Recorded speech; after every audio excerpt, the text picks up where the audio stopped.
شروع کرتی ہوں اللہ کے نام سے جو بڑا مہربان نہایت رحم کرنے والا ہے۔ ایک شخص حضرت امام جعفر صادق کے پاس آیا اور عرض کرنے لگا، اے وارث رسول، جب میں نے اپنی ہونے والی بیوی کو شادی سے پہلے دیکھا تھا تو وہ مجھے سب سے خوبصورت لگی تھی۔ جب میں نے اپنے گھر والوں کو اس کا رشتہ لینے کے لیے بھیجا اور میری شادی کے لیے اس لڑکی سے ہاں ہو گئی تو میں نے اپنی ہونے والی بیوی کے بارے میں سوچا تو اس جیسی مجھے اور بھی عورتیں نظر آئیں۔ جب میں اس کو بیاہ کر اپنے گھر لے آیا تو اس جیسی خوبصورت کافی لڑکیاں میرے ذہن و خیال میں آنے لگیں۔ اب شادی کے کچھ عرصے بعد ہی میرے لیے میری بیوی میں وہ کشش نہیں رہی جو کہ شادی سے پہلے تھی۔ مجھے اب اپنی وہی بیوی جسے میں نے خوب تگ و دو کر کے حاصل کیا تھا اب وہ اچھی نہیں لگتی۔ دل ایسے جیسے اس سے بھر سا گیا ہو۔ اب مجھے اپنی بیوی کی نسبت دوسری عورتیں زیادہ پیاری لگتی ہیں۔ آخر ایسا کیوں ہے؟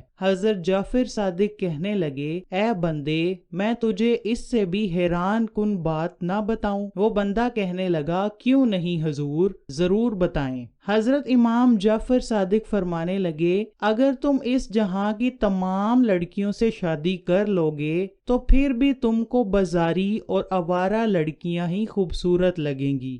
اس آدمی نے مسکراتے ہوئے جواب دیا، حضور، آپ ایسا کیوں فرما رہے ہیں؟ اس کا کیا مطلب ہے؟ امام کہنے لگے کہ اس میں تمہاری بیوی کی کوئی غلطی نہیں ہے، اس میں سراسر تیری اپنی غلطی نظر آ رہی ہے۔ اس آدمی نے کہا، حضور، میری غلطی کس طرح ہے؟ امام نے جواب دیتے ہوئے فرمایا، جب کسی انسان کی نظر میں شرم و حیا ختم ہو جاتی ہے تو وہ بے شرم باہر آنے جانے والی عورت پر نظر رکھتا ہے۔ اس کے دل میں ہر قسم کی عورت پر نظر رکھنے کی عادت پڑ جاتی ہے تو اس طرح وہ برے کاموں کی طرف گامزن ہو جاتا ہے۔ معاشرے میں ایسے بے شرم آدمی کی عزت و وقار ختم ہو جاتی ہے۔ تمہارا مسئلہ یہ ہے جس کی وجہ سے تم کو اپنی بیوی اچھی نہیں لگتی کہ تم اپنی نظر کو جھکا کر نہیں چلتے۔ کیا تمہارا دل کرتا ہے کہ تمہاری بیوی دنیا کی سب سے خوبصورت بیوی بن جائے؟ اس شخص نے جواب دیا، کیوں نہیں حضور؟ بزرگ نے جواب دیا، تو اپنی نظر میں شرم و حیا پیدا کر، چلتے وقت اپنی نظروں کو جھکا کر چلا کر، انشاءاللہ دنیا کی سب لڑکیوں سے خوبصورت تجھ کو تیری بیوی نظر آئے گی۔ اللہ اکبر۔ ہمیں چاہیے کہ اپنی نظروں کی حفاظت کریں تاکہ ہم اپنے آپ کو گناہوں سے محفوظ کر سکیں۔ اگر آج ہم دوسروں کی ماؤں بہنوں کے لیے اپنی نظریں جھکائیں گے